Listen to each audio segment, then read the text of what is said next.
So yeah, that was just a crazy experience. But yeah, man. As I was looking at the other Tahar, I was like, I'm looking at him, really, really trying to study this man. It was weird, man. I had a lot of things coming up in my mind, telling me like, you see that guy over there? That's not him. That's not him, man. If the Most High wasn't dealing with him, he wouldn't give a rat's ass about Jacob descendants, right? He wouldn't care, cause he was talking about if he saw a Jake doing that knockout game, he would choke that Jake until that Jake left his body and entered the spirit world. But at the same time, I was thinking like, man, this guy's real angry, and he's right. But not but. I mean, yeah, he's right. Period. Then I was also thinking like the Most High. I wanted to say, but the Most High is doing this. No, no, no. After that sentence is period. I mean a dot. And then I was thinking like, I think the Most High is putting in these young so-called Israelites their mind, these wild beasts. Cause I seen World Star Hip Hop and oh, that shit was fucked up, man. I'm not looking at that shit no more. That shit'll make me want to kill my own people, man. I'm telling you. I see demons, man. I'm like, what? So this is what Jake is doing? No, man. I don't want to see that shit. World Star Hip Hop, man. That's just fucked up. That's not something for me to see. But you Americans can see that. You can check that shit out, man. Fucking bullshit. But I was thinking like maybe the Most High is putting in these young Israelites their mind, probably the 2/3. But maybe the Most High gonna get the elect out of one of them. I don't know what the Most High gonna do. Let me just say, from what I think, just a bunch of wild ass beast ass Israelites be playing that knockout game. Maybe the Most High is just using that for these Edomites to get that real racist hatred and to start this race war, which is something that I'm for. Anyway, going back to the scriptures. Yeah. So yeah, for ungodly men, that's what the nuclear fire is about. I'm not gonna diverse too much against Slakia about that. Genesis 9 and 12. And the Most High said, this is a token of the covenant which I made between me and you and every living creature that is with you, that is with you, for perpetual generations. The word perpetual goes back to the word stoned, I think, like perpetual wood, it's really hard, meaning it's basically ancient, long during. Yeah, yeah, long during. What's this word? Antiquity, forever, forever, everlasting. Yeah, that's perpetual, like perpetual wood. You know, I remember that word from a long time ago. But yeah, the elders always say you gotta check out words and stuff like that. But yeah, Genesis 9 and 13. I do set my bow in the clouds, in the cloud, Slack, and it shall be for a token of a covenant between me and the earth.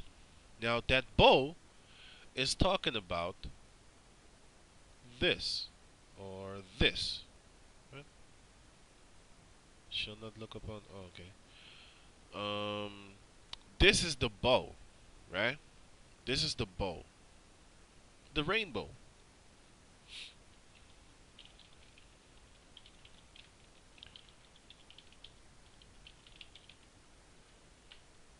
The bow that God talked about. Now this is it, the rainbow. Okay, this is the rainbow, which Esau took and made a homosexuality thing of it, which he's gonna pay for. But this is actually the covenant that the Most High made with Noah and his sons. Okay, Genesis 9 and 14. And it shall come to pass when I bring a cloud over the earth, that the bow shall be seen in the cloud. Where is it? Here, here. This is it. This is the cloud. It's not talking about a chariot this time, but it's talking about the cloud, which brings up with the mist, which brings up rain and stuff like that. You know, thunder. Genesis 9 and 15.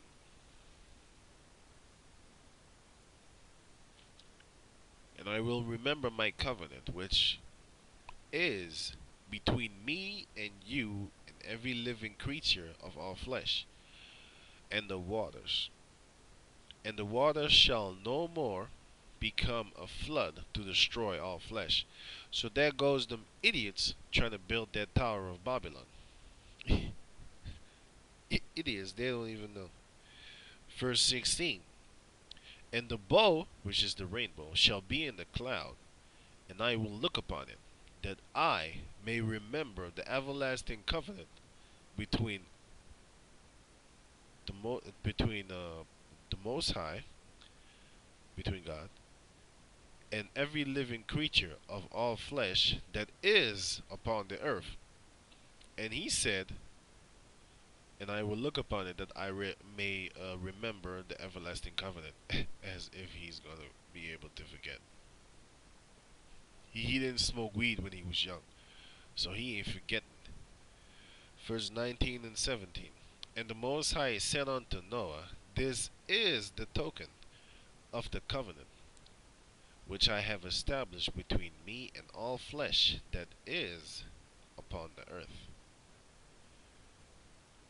So yeah, that was said about the token. It goes on because now it says in the book that I have, Genesis 9 and 18, subtitled Canaan cursed, Shem blessed. And the sons of Noah that went forth of the ark were Shem, first son, and Ham, second son, and Japheth, third son. And Ham is the father of Canaan. These are the three sons of Noah, and of them was the whole earth overspread. And Noah began to be an husbandman. And the word husbandman goes wait a minute. And Noah began to be a husbandman and planted a vineyard. So a husbandman means planter of the vineyard. And the word husbandman goes back to the word husband, which means he's going to plant his seed into the woman. That's why he's a husband. Verse 21. And he drank of the wine and was drunken. So it shows that you can drink. And he was uncovered within his tent. And Ham, which is a so-called dark, is the father of the Africans. You can get that. I got that picture right here. Right? This is Ham. He made Mizraim, Cush, Put, and Canaan, the father of all so-called dark Africans. Even them light-skinned Africans, because them fucking Ethiopians is brown.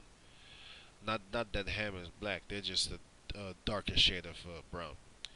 And Shem is the father of these cave people, these Edomites, these Chinese, these Japanese, these Assyrians, these Syrians, these East Indians, and these Arabs.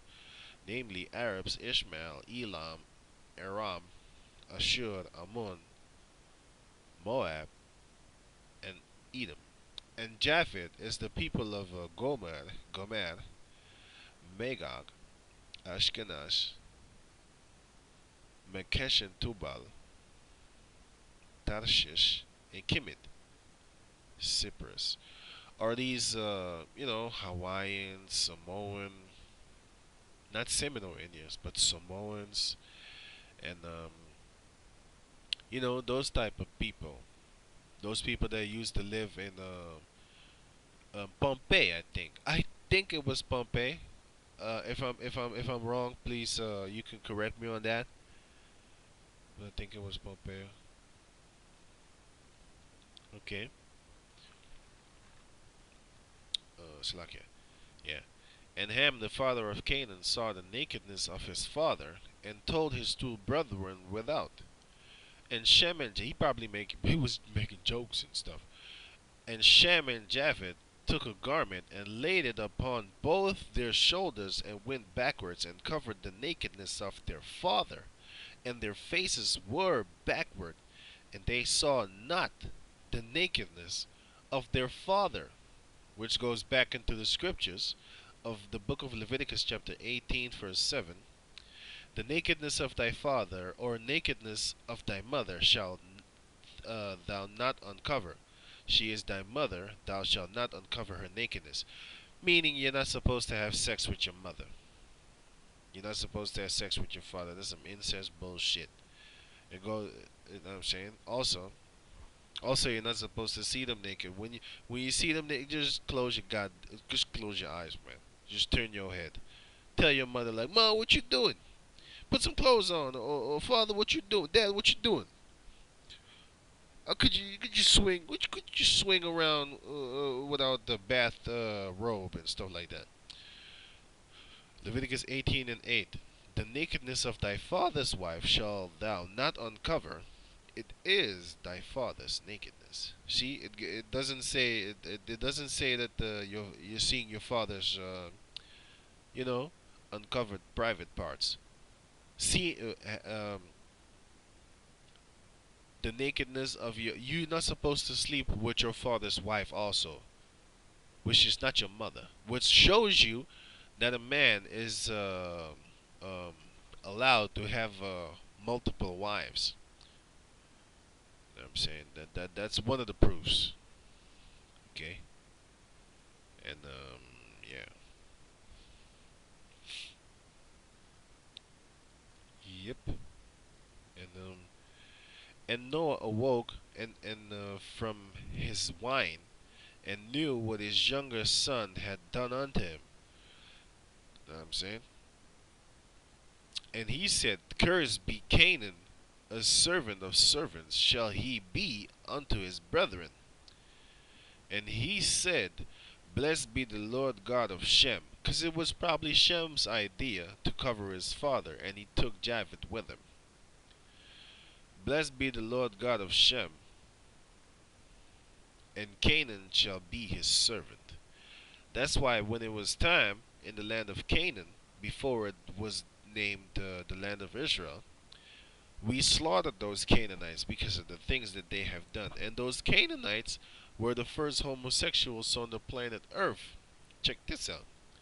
It's from the site called Bible.com notes. NL means Netherlands, Dutch. Was Sodom and Gomorrah in Canaan? Sodom and Gomorrah are held by many to be in the land of Canaan. The Old Testament provides evidence that it was. Genesis 10, verse 19 and 20. Net says, And the borders of Canaan expanded from Sidon all the way to Gerar as far as Gaza, and all the way to Sodom, Gomorrah, Mad, and Zeboim, as far as Lasha. These are the sons of Ham, according to their families, according to the languages, by their lands and their nation. The land of Canaan was simply defined by physical location, was not simply defined by physical location, but by its inhabitants.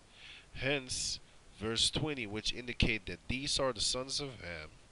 The Canaanites were those who descendants from Canaan, the son of Ham, son of Noah, who is recorded to have 11 sons.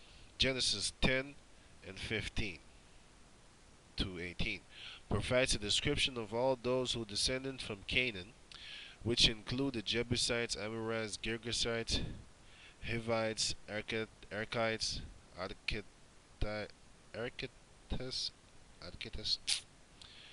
Sinites, Arvadatites, Zemarites, and Hamathites.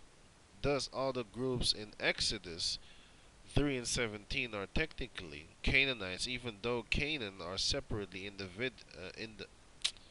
identified.